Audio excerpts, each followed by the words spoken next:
What's up, guys? Day two on this. It's been about a week now, but we're gonna get into getting this gear tooth pattern backlash dialed in, get the pinion depth right. I went back and looked at old footage and my old notes, and I think it was at like 25 thousandths on that other gear set. So that's where we're starting off. We're getting shit set up to basically do a bunch of trial and error on this, and hopefully we get it right the first time, but I'm not very optimistic, so I'm probably going to take a couple tries. I don't think we're going to be far off. I think it's going to be really close. So we're about to try the first time here, trying 25 thousandths pinion shim, not changing. We got our setup bearing, and here I'll show you guys. This is our setup here. I kept all my previous ring gear shims together, and I got them like this is left side, that's right side. The other race is underneath. But I torqued this ring gear on, it's all good to go. Made sure to take a file to the back of it lightly, make sure there's no metal burrs. I did draw the ring gear onto this. It's not very hardly pressed on there, but I did it very carefully. I know you're not supposed to do that, but I did it because I didn't feel like taking it all the way to my house to press it on, and it takes like 2 seconds to fucking press it on. But anyways, so we're gonna do that. You gotta have, when I do my setup, I don't put the oil slinger in there because I think this guy got a little nicked getting that old pinion seal out. But I don't use that. I got this is the old crush sleeve, so we don't have to worry about crushing a new one because we're just doing setup. This is my setup bearing. See how I can slide up and down. Got the pinion shims under there. We took this is from the same setup bearing I used last time. Basically, you just take a die grinder and grind out the inside of it until it can just slip on and off of the pinion, so you don't have to keep pressing on and off while you're trying to figure out your pinion depth. But yeah, and I'm using the same old one. This shouldn't affect anything. As long as it's a preload, you gotta check the preload. As long as the preload's in spec, then you go from there. This crush sleeve, we will be putting on a new one. It came with the gear set. It also came with the new pinion nut. I'm using the old pinion nut. Hopefully it's still in good shape. If not, I might have to go to the hardware store and parts store and get another one. But we're using the old shit for the setup.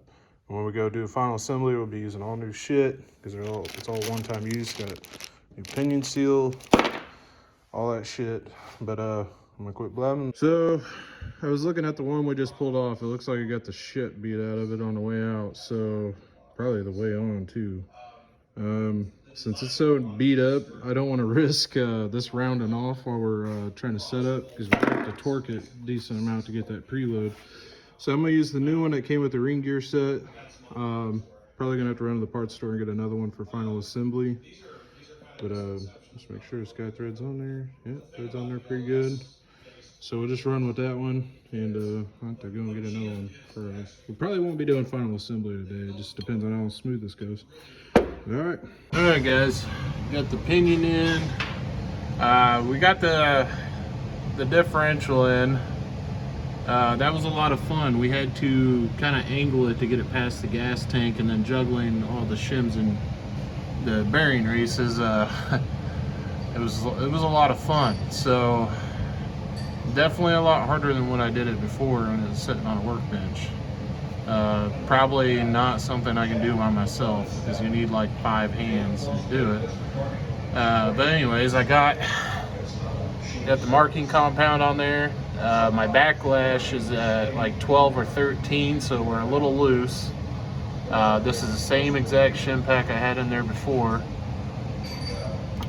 So that's kind of be expected that it might be a little different on this one, so we're probably gonna have to we're definitely gonna have to tighten that up to about an 8. So I went ahead, even though the backlash isn't where I want it to be, we're still gonna check the gear tooth pattern because I'm really wanting to see where the pinion depth is.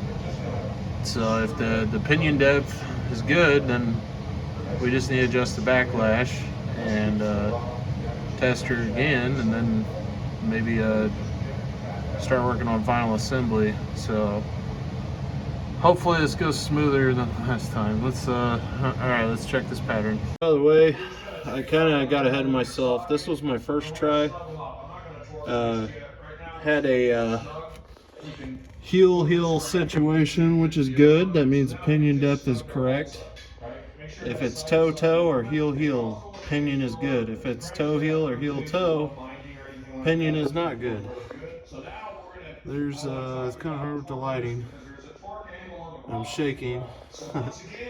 But yeah, heel. Since the backlash was at like 12-13, is way too loose, so that's why it's kind of up on the tooth a little bit, and that's why it's towards the heel. This is the heel on the outer side, and this is the toe. So I just I decreased the backlash. I moved 6 thousandths onto this side. I added 6 thousandths here, removed 6 thousandths from there. So that should push the differential closer to the pinion. So the backlash is much tighter. I'm kind of hoping I didn't go too far, but before I mark shit, I'm gonna pull out my my measuring tool, and we'll see what this backlash is, and if it's good, then we'll go and mark her up again and see where she's at. All right, guys, so try and get my light in here. Now that we have a backlash of 8, which is right where I wanted to be. I have some separation at the top of the tooth, just like I wanted, and I did want this kind of closer to, this is the drive side. I wanted it closer to the toe, not exactly center. I want it closer to the toe because when these wear in, it's gonna move. The main contact is gonna kind of shift this way a little bit, and plus I'm kind of beating on it and stuff, so I kind of want it a little more up on the toe like that. And then on the coast side, we're kind of up on the heel a little bit, but it's a nice flat pattern. You can see the main contact where it first touched was right here. Kind of, you know, if one is up on the toe, the other one's going to be the exact mirror of that. So that's what we have going on here. It's just a little off the center, a little bit more towards the heel, which is fine because it's coast side. And we have separation at the top, just like I wanted. So yeah, I think we're already good. After I got my pinion depth right where I wanted it to, I'm just using what I had in there before, coming out to the same pinion depth, so that's good. And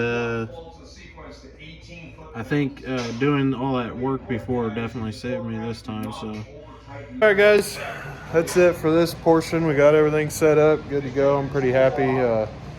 So relieved that it turned out a lot better than last time. It only took you know, we got the pinion depth right on the first try, and then just needed to do a backlash adjustment, and she's fucking mint.